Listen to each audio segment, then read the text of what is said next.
Well, we've come to the last class, the last lecture. Congratulations, you're almost done. We're in the home stretch. I want to talk about two things on this lecture. First thing, I want to talk about some tools of the trade.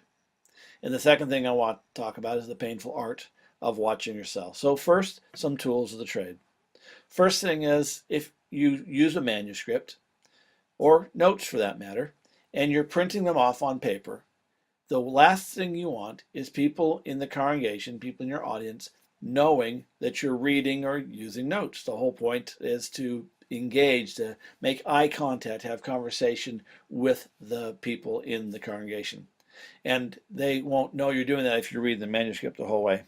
And Jesus said, la da da da da da da da, and up and down. So you don't want that. We've talked about that in the class extensively, but I want to give you one little tool, one little hint, one little tool of trade. A lot of preachers make a rookie mistake in that they have their papers down here, and you're smart if you take one page and two page, and you have page one, one side and page two on the other. But a lot of preachers then flip the pages, and they flip it over, and everyone now knows you're reading or using notes. I was in a service not so long ago where the preacher walked in and he had a three-ring notebook and set it down on the pulpit and flipped pages. It was like really obvious. This guy's just reading his manuscript at us.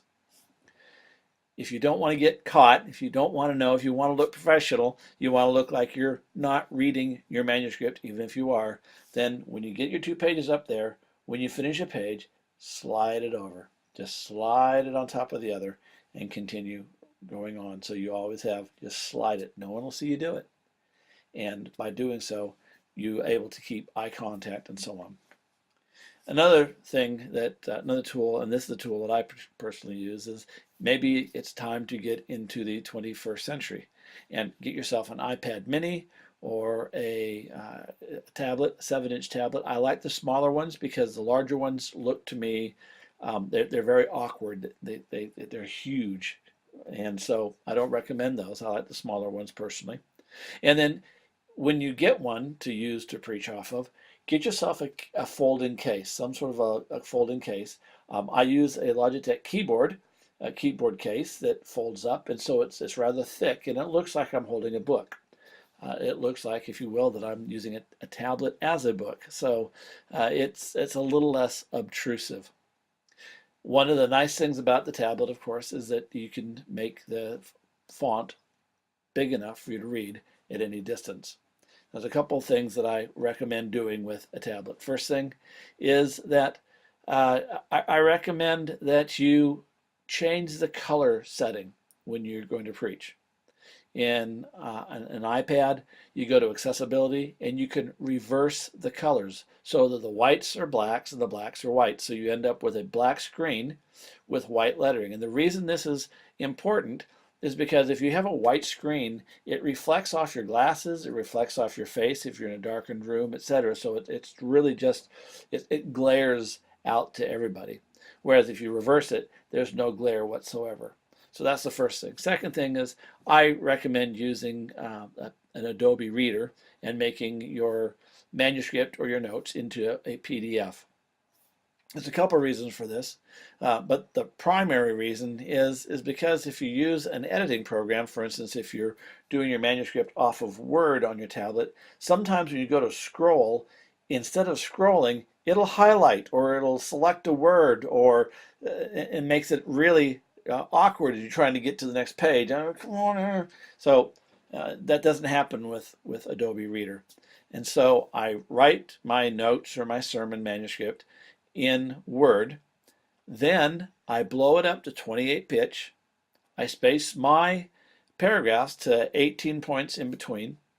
And I save it with 0.2 margins all the way around. You're not printing it, so you don't have to worry about whether it prints properly on your on the page. But when you have an iPad mini or a 7-inch tablet, you want all that real estate taken up with the words of your sermon.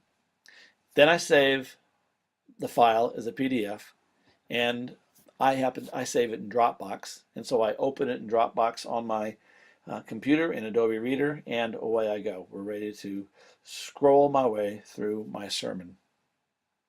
A third way that a number of people are using these days is they use a floor monitor, or a monitor that sits on the floor, or on a pew, if you will. It's a large monitor. You need a large monitor. And on that monitor, you see what you want to see. It's not a monitor like you see with Andy Stanley as he puts his, his sermon notes, or outline, or the scriptures up on his monitor on the podium. This is just for you to see. And using a clicker, a presenter, you can put um, your material, your manuscript, your notes there, and you can click your way through and see from the floor what you need to see. The nice thing about that is then you're not holding anything in your hands except for the clicker, and they're pretty inobtrusive.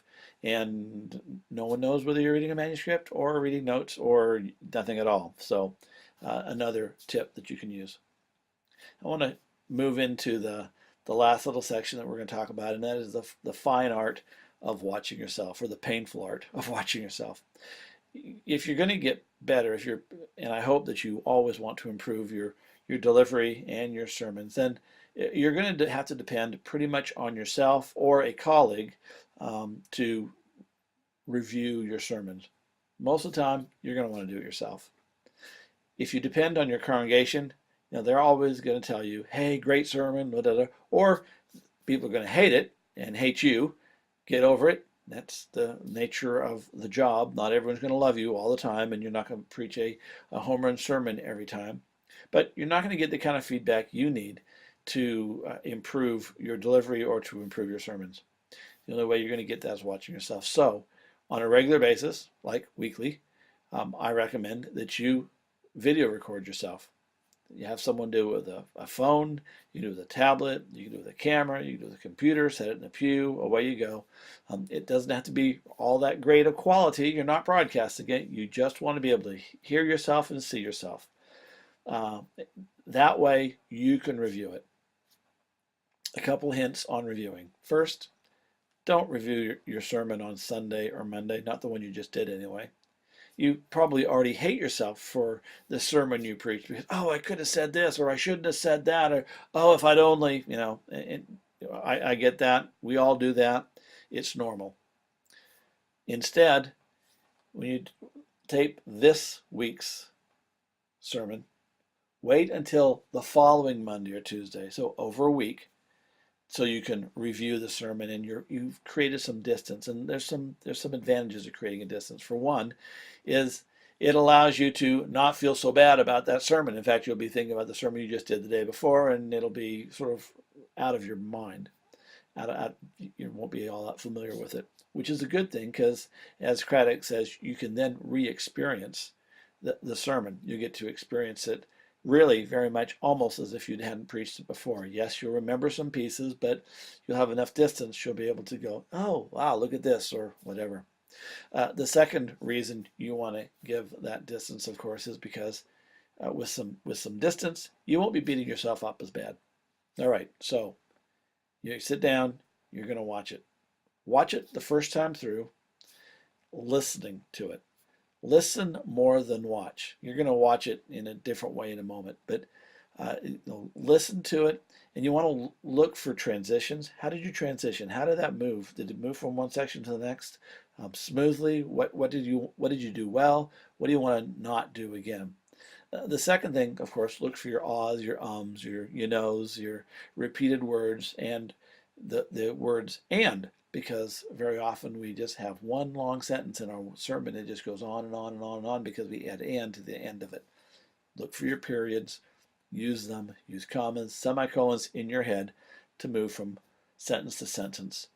So watch for those as well. But you also want to listen to yourself for your rate of speed. Are you talking too fast?